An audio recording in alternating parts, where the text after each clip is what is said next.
Welcome to the A to Z of Men. My name's Chris.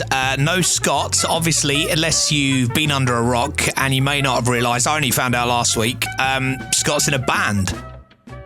Apparently they're called Five, and they make you get down and up and down and moving. It's quite an energetic band, and they were very, very successful. They're still together, and all five of them are now currently on tour. They've already started the tour when you hear this and when you see this, and it's going really well. Scott will try and come onto the A to Z of Men at some point, maybe to talk about how he's feeling, how the anxiety's looking, and you know how it's just going compared to what he thought it was going to be like, what it is actually like. So I'm looking forward to those chats, and I'm looking forward to going to see him next week as well at the O2, which would be pretty cool. So yeah, Scott's not going to be back on the podcast doing the normal A to Z of Men. I think we're on episode R will be the next one we do. I think that's probably going to be nearer December, mid-December, before that one drops. And we might try and do a live before Christmas as well, which would be pretty cool. So what me and Joe were sort of having a chat the other day about what we could do in the meantime. Because if we're not going to always have episodes with Scott, rather than just kind of leaving it and not doing anything, is there anything that we could do? And we decided, yes, there was. So we were looking for people that we could interview and have a chat to that could support the A to Z of Men. So little conversations, little snippets of things that might be able to help us get through certain situations in our life. And the big one at the moment, clocks have gone back, the evenings have got darker, and there's the whole SAD, the seasonal affective disorder, that we could talk about. So we're thinking about who we could talk to that would be qualified, because we often say we're not qualified, but maybe we could find somebody that was. So we have, and his name is Dr. Alex George. You may know him from Love Island. You might know him from his podcast, which is brilliant, which is called The Stompcast. And let's have a listen to Dr. Alex George as we talk about SAD and what we can do to ward that off. Just a background of the podcast. It's so the podcast is called The A to Z of Men, and we tackle through the alphabet, funnily enough.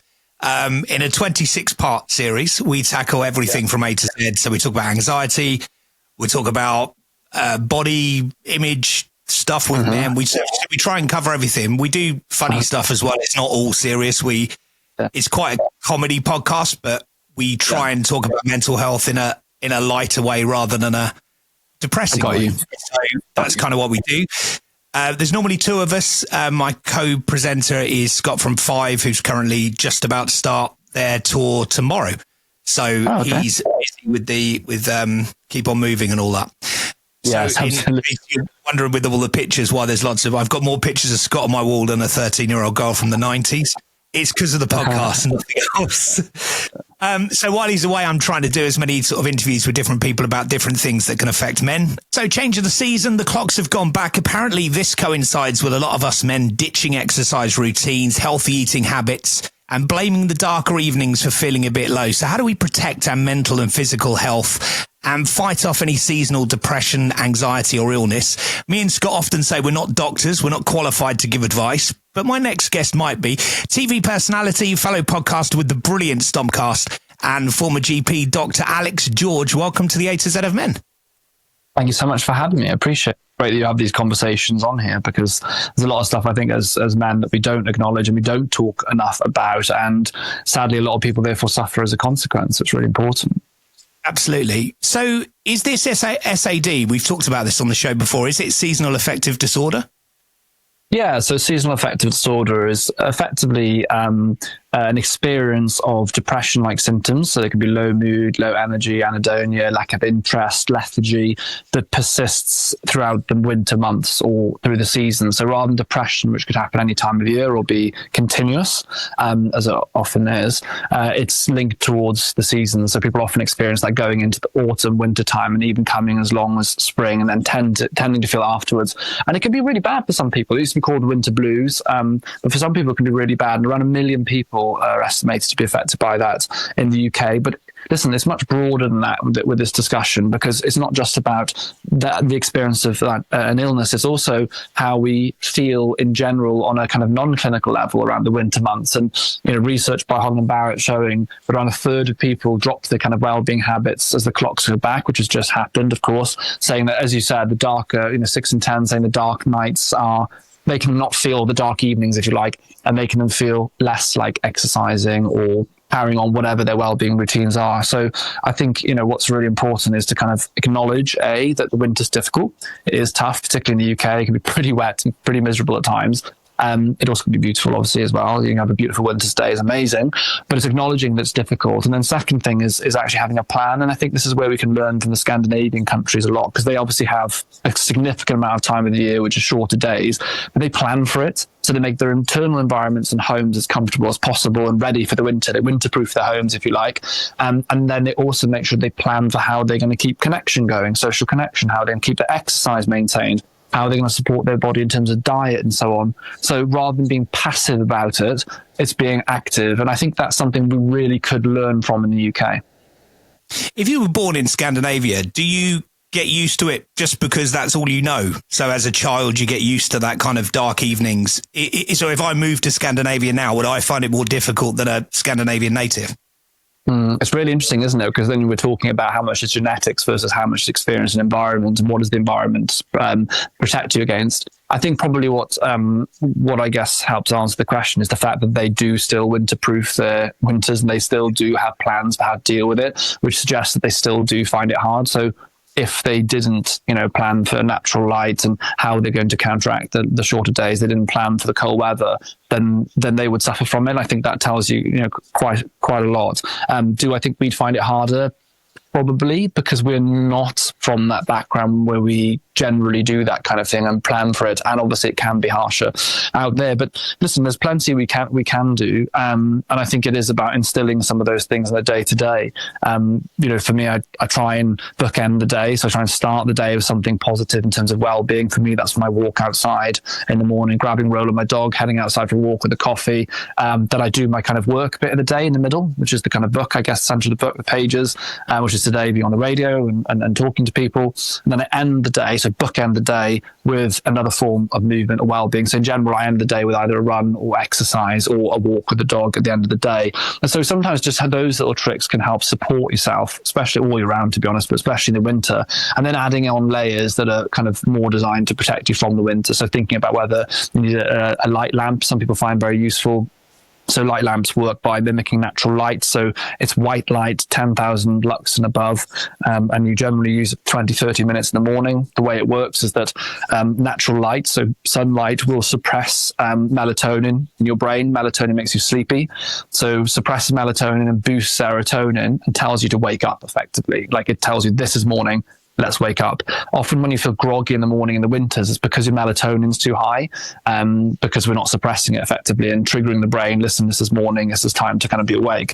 And so light lamps mimic natural light and help you do that. Boost the serotonin in the morning, suppress the melatonin, and help you really set that circadian rhythm. Again, circadian rhythm is that 24-hour clock that tells you this is daylight, this is daytime, and this is nighttime. And that's really important. Other things you can do: vitamin D supplementation. Holland Barrett's research saying about 7 in 10 people don't take vitamin D.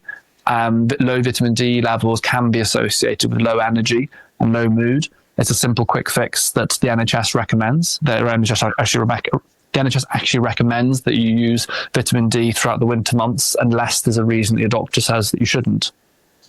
Yeah, so going back to the daylight in the morning, I try and do the same as you. I go for a walk. I've been for a walk this morning.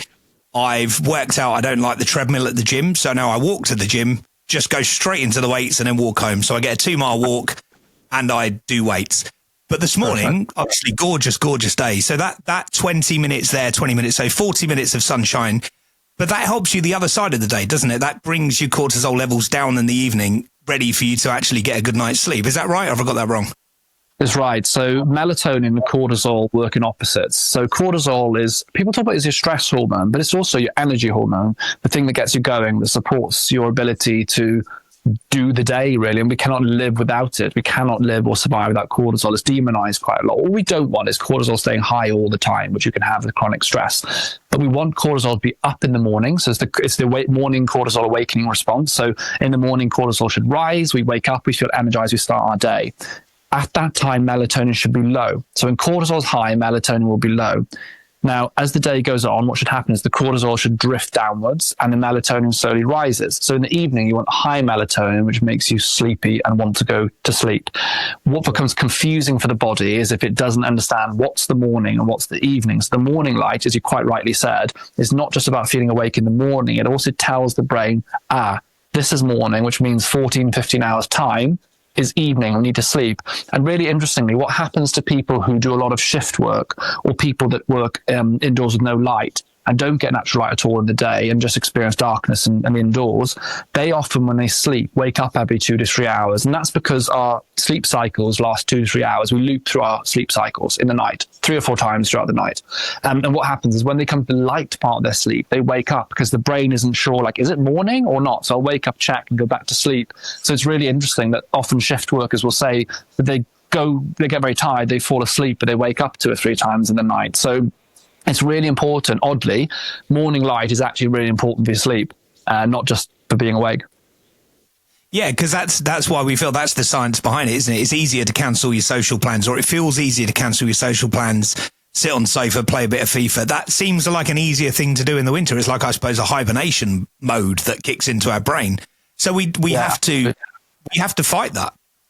Yeah, we do. I mean, again, this is interesting because the study is actually explaining what a lot of the people are doing. 50% of people are taking their sofas rather than their well-being habits. And I think that's where, for example, you mentioned, I think the phone, I think you said the screen, social media is an important discussion, and phones, because it's not just what you see on social media. Some people find it very helpful. I think there's aspects that are brilliant about social media, other aspects that aren't. But being on it also has this displacement effect, which I don't think we talk enough about. So interestingly, the average 25-year-old will spend about 6 hours a day on their phone. So if you think 8 hours of sleeping, 8 hours that you're at work or whatever it is, that leaves 8 hours. So 6 out of 8 hours are on the screen. So you're allowing 2 hours to eat, shower, exercise, move, see friends, whatever it'll be. So that displacement effect is really important. So when people say, well, I'm really busy, I don't know where to steal time, no judgment, but just have a look at your phone, because I think that's where you'll probably find the screen time to kind of steal back. If you can take out that 6 hours, if you could take, an hour and a half back for a walk, outside, a gym session, and maybe a phone call with your mate, or even better, meeting up with your mate for a coffee, that change and that shift can have a significant impact on your health. Yeah. And we've talked about this on the podcast before, so a lot of it is down to you, but you do find the gym isn't something. I've always found this, and I do suffer with SAD, or I have done in the past.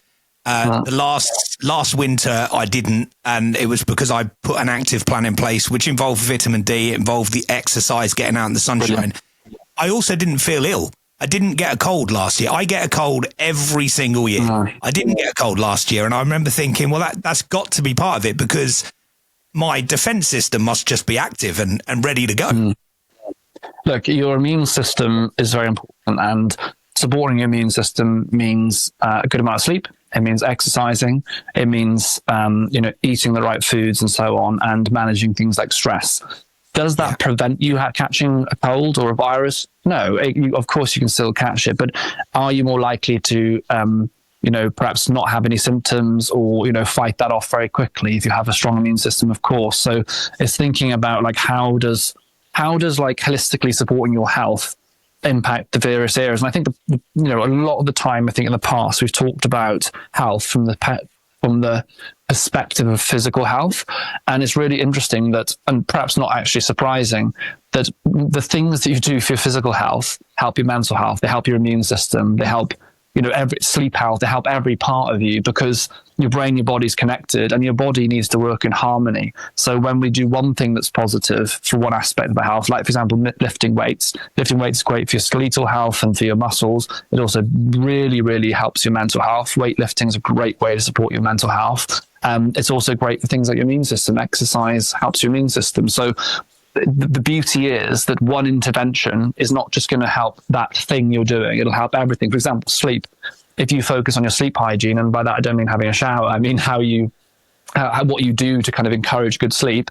If you can sleep relatively well, your immune system will be better. You'll be less stressed. You'll be more likely to stick at positive habits. There's a good example. People who sleep well are more likely to make other decisions or decisions in their day that align with a healthy lifestyle, which is obvious. If you're tired and you're stressed and God, I slept awful last night, do you feel like going to the gym? Probably not. So I really encourage people to think of like your health rather than separating things off. Look at it as a whole and think, well, if I do this, what will the knock-on effect be to the rest of my experience? With vitamin D, and I know a lot of guys take a multivitamin every morning, which doesn't necessarily, well, it has got vitamin D in it, but it's got all the other ones.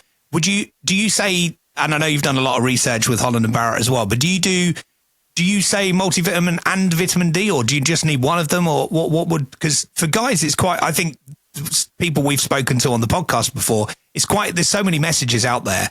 What's the best way of doing that? So let's so without obviously being too specific on it, because people's cases will be different. But if you imagine this, if you're someone that experiences tiredness and if you're tired and you maybe you had a bit of low mood or you just feel lethargic and you went to your GP, the GP may well do tests. They might look at vitamin D and they say, oh, the vitamin D is quite low. They may in that situation suggest a higher strength vitamin D to kind of bring your levels up more quickly. And then when your levels are normal, often you'll be on a maintenance dose of vitamin D. For me personally, I hadn't taken any vitamin D supplements for many years. A few years ago, and then I used the higher strength vitamin because I knew I was on the low side from tests, and then when I got to normal level, I now just take it as part of my multivitamin. So the answer is effectively it depends on your vitamin D level, but if in doubt, lots of people will take a multivitamin with it. Just check that it's got the vitamin D in it. If not, then ask your expert. For example, in Holland Barrett, they've got wellness and wellbeing experts. Ask them and say, what would you recommend? Should I take this with a combination, or should I take it separately? And for most people, it'll depend on things like convenience as well as what their levels actually are. But the most important thing is to think about it, because as I say, 7 in 10 people don't take any sort of vitamin D supplementation. In an ideal world, you get it from sunlight and oily fish, but the reality is in the UK, most people do not get enough vitamin D for what they need. What about winter sun? A little break to Tenerife. Temporary fix, or does that last quite a while? I mean, if you're able to do that and you've got the ability and the means to do that, then obviously that can be a really nice welcome break from the winter time. But obviously for a lot of people that isn't possible. And obviously we've got a difficult time of year and winter energy prices, all the things that are going on. It can be really challenging for people. But of course, if you can get a short break, then of course that can be helpful. It gets you out of this warm climate, out of the environment you're in, gives you a bit of positivity and so on. So if it's possible, yes. But the good news is there's lots of other things you can do here in the UK, which can also help, which we've talked about some of that. We talk a lot about exercise and mental health on the podcast, and we've talked about how important it is for men to work out generally. Do you up the workout in the winter, or do you just carry on doing your normal exercise routine? I usually adapt it. So at the moment, it's not too cold. So I think I'm going to go for a run this evening. I'm going to go for a run this evening rather than do weights. And so I'll go outside and go for a run because it's not too cold. But if it's freezing cold, I tend to then do something different. I'll do exercise classes. So quite often I don't usually do exercise classes in the summer. When it gets to winter, I'll often do exercise classes because you've got the social aspect. I find that going to a class, I don't have to think. I just follow and do what I'm told, just do whatever you're told. And there's a social aspect and a positive aspect of being there. So switch it up. I mean, a lot of people I hear, I've heard a lot of people will do this where they'll go, right, well, I cycle in the summer, but then in the winter, because the roads obviously slip here, they'll go and swim instead. So sometimes it's a nice opportunity to do a different sport or a different form of movement. And that's fine. Like, you don't have to be like, right, I'm a runner, so I'm going to brave the cold every day of the year. You don't have to do that. Adapt and change. I think that's absolutely fine. The most important thing is that you do something. And I think exercise should include ideally a cardiovascular component, so something that makes you kind of out of breath and pushes you a bit. You're kind of walking up steep stairs, or you're going for a run, or whatever that might be, a good walk. And then there should be some sort of resistance aspect. So you talked about weightlifting and things. So some sort of resistance where you're going to have to move something or lift something or apply pressure or force with your body to be able to repeat that movement. And that's important because cardiovascular health is important for your heart, yes, but so is exercise. And we know for longevity, so longevity being the kind of study of health span, how long someone lives healthily, the kind of research shows that those who kind of do regular resistance training are more likely to live longer, but also with less ailments, injuries and illness, because you build skeletal strength. So when you're looking at exercise, try and look at it from that component. If you can do one or two things, a couple of things a week that gets you out of breath, and a couple of things that kind of you do resistance. People talk about weightlifting, but it could be, doing sitting, standing. A great resistance training, strength training is to do, if you've got a chair and it's safe to do so at home, then having a chair and sitting and standing from the chair is actually a really great way to build core strength. So it doesn't have to be weightlifting. It's finding something that causes resistance. I find wearing the watch, and there are obviously many watches on the market, and because I started doing a lot of work from home, and actually the watch is a reminder to go, oh, I haven't been out today. And I think that's really important, just to keep a mental track of where you're at, especially in the winter. I think it's because I can sit in a studio here and then go outside and go, like yesterday, I finished my show because I work on the radio as well, and I finished the show and I come out and I was like, dark. It was like, oh, wow, okay. Forgot about that. Yeah. Just finally is something I've heard in one of your podcasts on the Stompcast, excuse me. In one of your podcasts with the Stompcast, you talk about, I'm really sorry, I forgot the lady's name. She was fascinating. You talked a lot about the vagus nerve. It was a 3-part episode. It was really, really interesting. And we've talked about the vagus nerve on the show before, especially with anxiety and different ways we feel and how we can calm down the fight and flight. Does it act differently in the winter? Is there a specific thing that the vagus nerve does differently in the winter, or is it the same all year round? Interesting questions. Jane Ollis I was speaking to. I don't actually know whether there is a difference. I mean, so for anyone that's not heard of it before, the vagus nerve is kind of our like super motorway highway, if you like, that travels from the brain down to your heart, your gut, and many of your organs. And it's a two-way system. So messages get sent down, but also messages get sent up. So good gut health, for example, tells the brain that we're in a good state of health and you feel good. So there's lots of like two-way things that go on. And also when in a brain messaging as well, as if we can do things like good breathing, exercise, slow our breathing, and so on, box breathing, whatever it might be, it sends a message to the brain that we're calm and you feel better from it. So there's a two-way kind of system, and that's why it's really helpful to activate in the right kind of way your vagus nerve. But I'm not sure about the winter months. I don't know the answer to that. It's quite an interesting question, actually. I might look into it because that would be fascinating, wouldn't it? My instinct would feel that I don't suspect there would be as much of a difference, but then I don't know. So I might look into it and see. Yeah, it was just something that crossed my mind. So I was listening to that episode this morning while I was walking, which is a great way to listen to your podcast. Thank you. Because you're also walking. Thank you. I was listening to her and I was thinking, well, because I've tried, she was talking about the massage of the ears, which I've tried. I've done that. I've watched some YouTube videos. It sounds crazy, but that you do feel some kind of, it might be psychosomatic. I don't know. I'm not trained in it, but something happens. And maybe it's just the fact that you're concentrating on something, concentrating on your breathing, fiddling with your ears. You're not thinking about the gas bill. So I suppose that there is an argument. But yeah, no, I just wondered, because of the cold, the colder times and the darker days, whether that could affect the vagus nerve, which could affect some levels of anxiety. But if you do some research in it, I'd love to know the answers you come up with. That'd be great. I'll share on. Appreciate your time.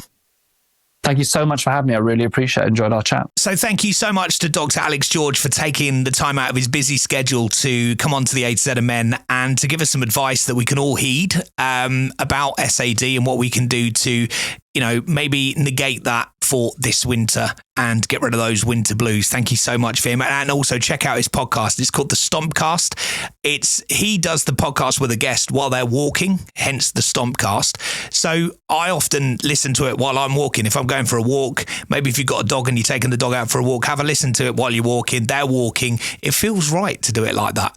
Thank you again, Dr. Alex George, for coming onto the podcast. Bit of correspondence of the week. Correspondence of the week. Hi guys, says Oz Radley, during another absolutely fantastic episode of your wonderful podcast, The A to Z of Men, episode Q, part 2, which I think is part 2 with my uneducated brain.